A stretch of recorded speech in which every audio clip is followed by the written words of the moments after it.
It was great way to start for us. Last year we were disappointed the way we started 11 o'clock game at Florida.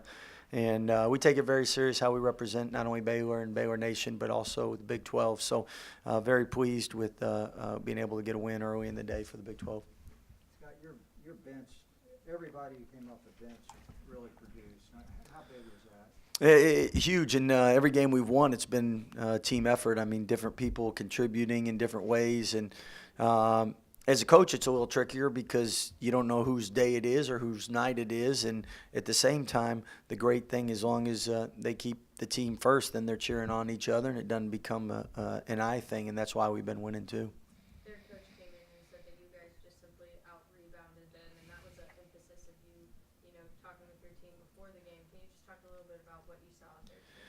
Well, I mean, first of all, you have two great rebounding teams. They've rebounded 17 of 18 of their opponents. So that's one thing we pride ourselves on. And to win second chance points 18-9, that was really big for us and critical. And again, that's a big reason why we've been able to win. And it's not one guy; it's a team effort. And pleased with how we did on the glass today for sure. Are you seeing a difference offensively from your big guys, Flo and Mark and Freddie and those guys? They're doing a better job finishing and catching, getting to the rim quick, and the guys have getting used to throwing it where they like it. At the same time, Freddie and Flo continue to do a great job rebounding, shot blocking, and helping us with that interior defense.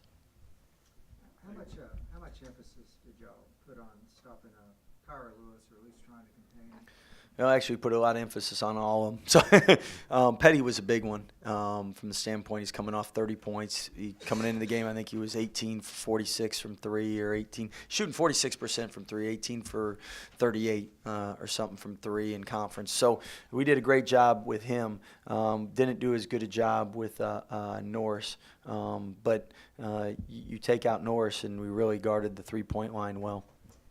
Scott, what do you think as far as why this team has been so good at second chance points? There's just been a good offensive rebounding. Is it just a matter of things that guys have picked up on during film sessions, or just relentless work?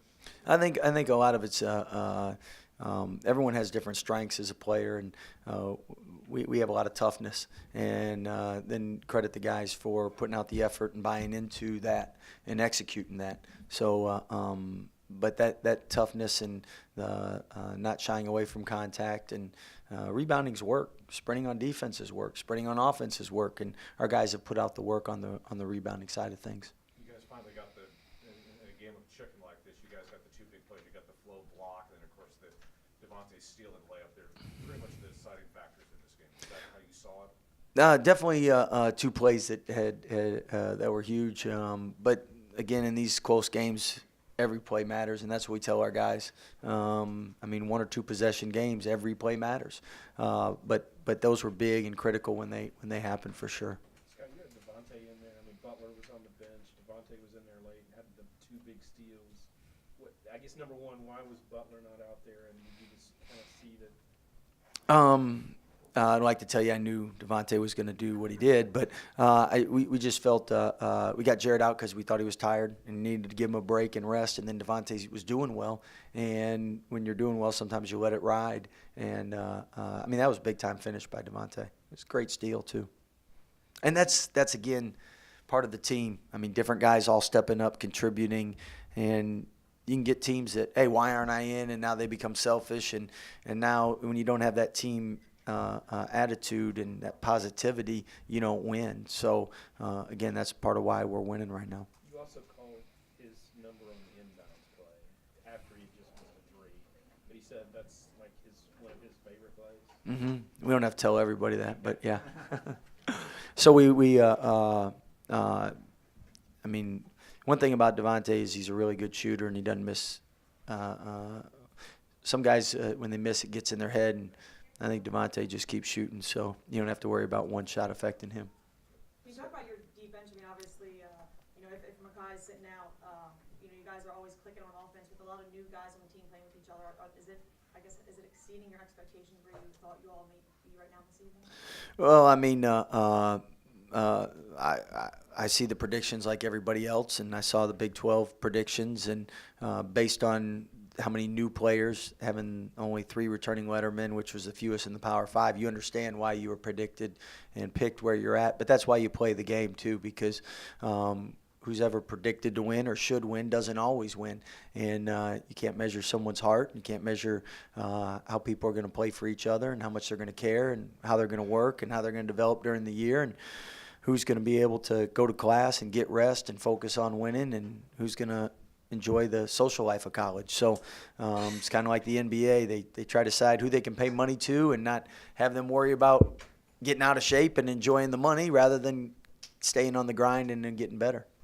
Scott, this offense appears to be so much more efficient now since the calendar flipped to January. If so, what have you seen that's caused? Because you guys have been fewer low turnover numbers, pretty high assist rates. What have you seen? Well, I mean, first thing, we learned each other's names. Then we got used to playing with each other. And then now I think everyone's really been unselfish and really trying to hit the open guy and make the extra pass, and that's been contagious. And we've had a lot of games of 15 to 20 plus assists, and that's something that's and our bigs have really passed well as well. Scott, you made 2 straight tough Monday turnarounds on the road. Will that help maybe a little coming into the OU game? After the second one, I told you the same. I'll tell you the same on the third. I'll let you know after Monday. But definitely coaches like routines. They like familiarity. Big thing is players got to do what they did to help prepare them for West Virginia. So, I mean, if they're not off their feet and eating right and resting, then we'll be in trouble on Monday. Have you seen much of OU yet? Or, No, but the good thing about 11 o'clock game, you get to see more tonight. So I'll get to go to work on OU. As someone said, you get the privilege to watch game film today. Avery said now, like on fire, could you feel him putting extra pressure on himself this game because it's Alabama? Well, I was really pleased with Jared from the standpoint. Normally, when it's a rivalry game or you're playing a team that you know a lot of them, it means a lot to you. Normally, players try to push and they try to do too much and they don't let the game come to them. And we actually talked to Jared about that, and he said, "No, I'm going to be relaxed, let the game come to me, and not try to do too much." And that's exactly what he did. He took open shots, he made them. Was tremendous from the 4 or 5 assists, 1 turnover, and really happy in how he played. Speaking about players that aren't afraid to take shots about Devontae, Matthew Meyer seems to have settled a little bit and makes that extra pass like you were talking about. What do you see from him today? It seemed like he was electric out there. I thought his most complete game as far as letting the game come to him, yet still taking shots and being productive on the offensive end. And where I think the most advancement from Matt's game has come from the defensive end. He's done a lot better defensively, and he's really tried to work on that. And he had 3 assists, 1 turnover, and he's really a good passer. So the offense is something people see easier than defense, and we've been really pleased with his defensive effort too. Having not seen film, all that aside, having not seen film, all that aside, just how does this game and what it meant help you boost into your next game? Definitely coming off a win is better than coming off a loss. So you like that confidence, you like that excitement, you like that mojo. So I think every coach would always rather go into the next game coming off a win. That's for sure, and hopefully it does for us. Avery said Makai reminds him a little bit of a baby John Stockton. He had a pretty big second half. How have you seen him kind of coming along? Well, Makai is somebody that, again, we did our due diligence with. We saw him score 31 in bounces from the tournament, but more importantly, we saw a lot of his games leading up to that, and we're like, he's really good.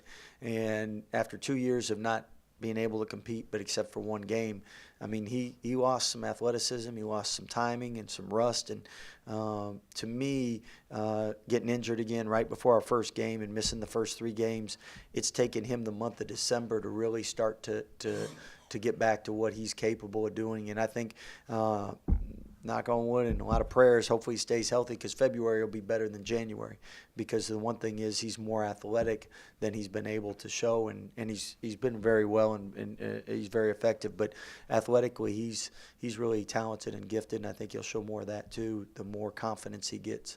Is there a little bit of that same thing with Mario, that it's taken him a while Definitely, I think when you sit out a year, and then a lot of times if missing the beginning of the year and just getting that rhythm and consistency, and definitely he looks a lot more comfortable out there than he did early on. Is Makai's ankle about as good as it's going to be for the balance of the season, or where do you see that? No, I think that's healthy, but just again, it's like any athlete. You take 2 years off, it takes a while to get back to form, and that's as much mental as it is physical. Where'd the blood come from? That guy bleeds about every game. We got to get him a cut doctor. But he took a shot on the head, and I think it was I don't know if it was the ball that hit him or what, but it was a good cut. So he's had black eyes, cuts about everywhere. He said makes him look tough. So Thanks, Scott. thank you guys. Enjoy the rest of the day. Thank you.